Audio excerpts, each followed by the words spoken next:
My name is Kelly Donahue, and my question is for you, Tracy. So you've indicated that your platform that you're running on is you would like to have term limits. In the beginning of the debate, we heard a multiple page list, longer than was even allowed to be presented in the introduction, of accomplishments that have been achieved by the commissioners over the last 8 years. So if we hypothetically take your scenario and we impose term limits, then you're taking away the right from all of the constituents that live in this county to vote for the people that have proven by experience that we get AAA bond ratings, that we get award-winning EMS, that we get turf fields, that we get clean parks, that we get perfect trails. So don't you think you're actually taking away rights and choice from constituents by imposing term limits? The fourth district is unopposed. The first district is unopposed. So what would have been your solution for the constituents of Queen Anne's County when District 4 and District 1 just would have sat empty because those two commissioners had been termed out?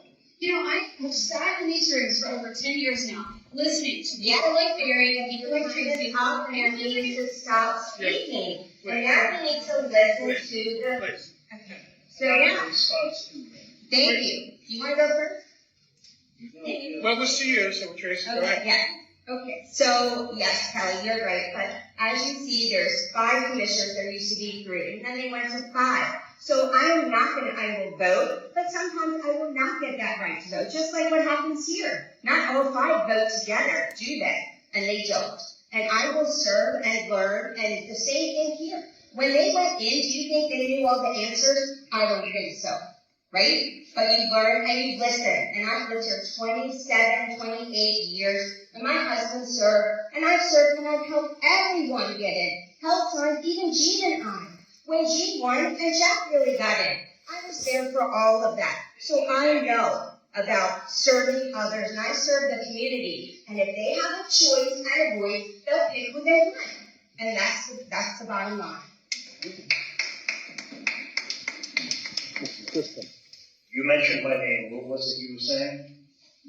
Thank you. I appreciate the opportunity to finish my statement. What I wanted to say was I've been sitting in these rooms for over 10 years now. You know, you might not recognize my last name, but my husband happens to be the 4th District Commissioner.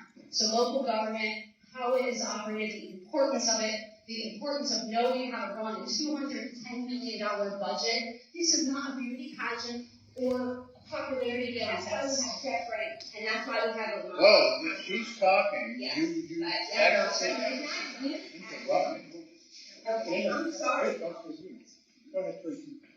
So I have had the privilege of understanding the intricacies of this job.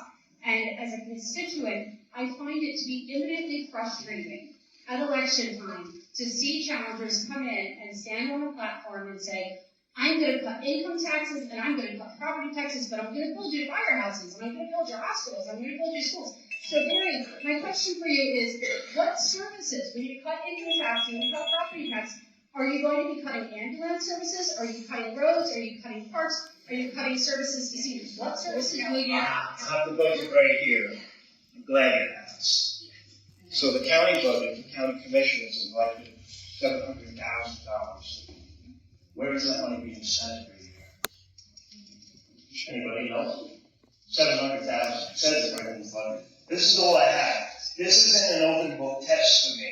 I don't have volumes of books to talk to you and refer from.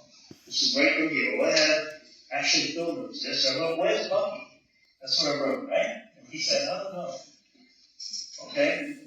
So what am I going to do? Hopefully not cut anything, but I'm going to give it a waste of spending. And I would like to know where the $700,000 went or goes every single year. Okay, but I'm talking to the people who are talking about me, so we're going to talk together. Okay? And the other thing, I'm not the one that voted in health insurance for myself after serving only 2 terms. You don't find that aggravating, right? That's okay with you. But with the rest of us, we're a little pissed off. There's a lot of people watching right here. They're pissed off. And it's a shame that I have to get up and say something publicly about it to get them to vote it to 3 terms. You're welcome. That was because of me. Okay? That's a disgrace. And you want to defend that? Go right ahead. I'll do it. Here you go. Defend how all of these guys voted in 2 terms saying health insurance. While the rest of you people here have to work 20 and 30, and my mother has to work 30, that's a disgrace. Shame on you.